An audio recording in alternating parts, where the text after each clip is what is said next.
Good evening, America. This is Stephanie Nelson on SD News, reporting live with a special report featuring a dictatorship called the Land of Luck. Their most recent leader passed away, leaving his dog as his successor. Due to poor government and overpopulation, citizens are controlled in every aspect of their life. And now, here's a documentary made by Sarah Montgomery during her recent stay in their capital city, Luckyville. Hi Stephanie, I'm coming to you live today from the Land of Luck on this gloomy day. I am making a documentary to publicize a terrible government. The families here are forced to live in multi-family homes.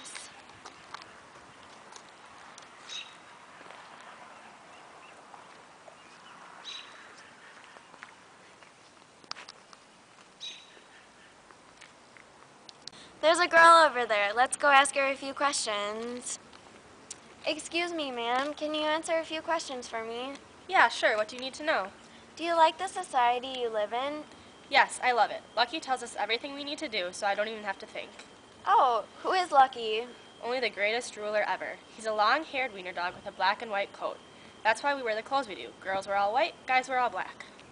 That's an interesting fact. What do you guys do for fun in the Land of Luck? We go to the center temple twice a day to worship Lucky. Sometimes we get to go to the lake for fun also. Cool. Can you tell me more about how you worship Lucky? We put him on a pillow on the podium and we bow down to him.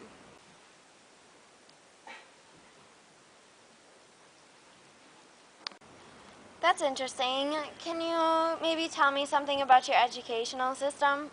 All children are required to be homeschooled, and the moms are there to help them, and each grade level turns their TV to a different channel so they can get their learning in. Well, thank you for your time. You're welcome. Wow, this is worse than I thought. The citizens here are brainwashed. Hello, and welcome back to day 2 of our documentary. First, here's a few words from the Land of the Luck's leader himself, Lucky.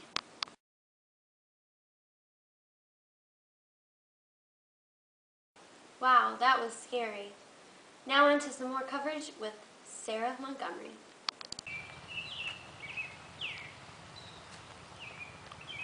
Life has been stressful these past few weeks.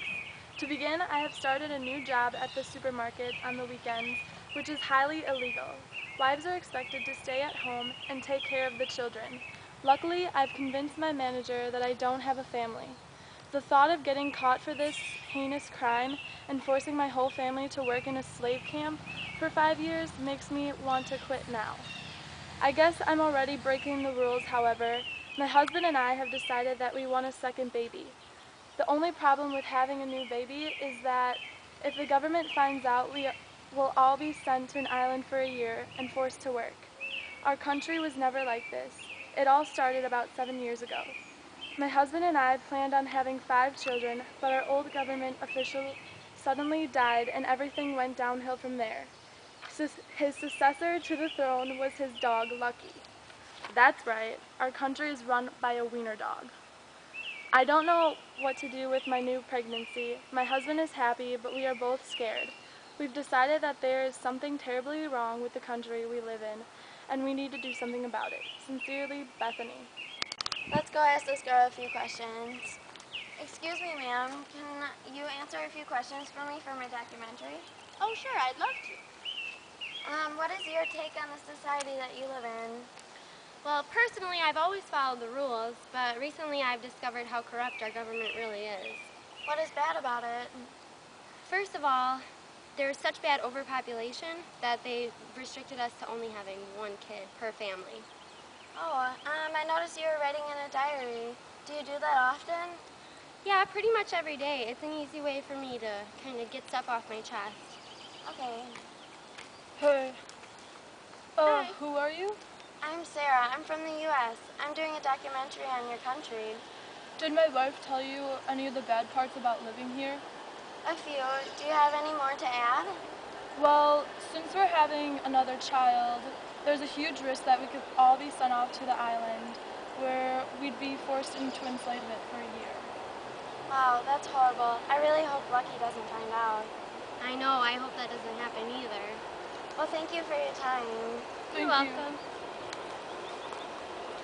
As you can see, this has been an eventful few days. Now, back to Stephanie to hear her thoughts on this documentary. Thank you to all our viewers for watching our documentary on the Land of Luck. And now, on to our next segment.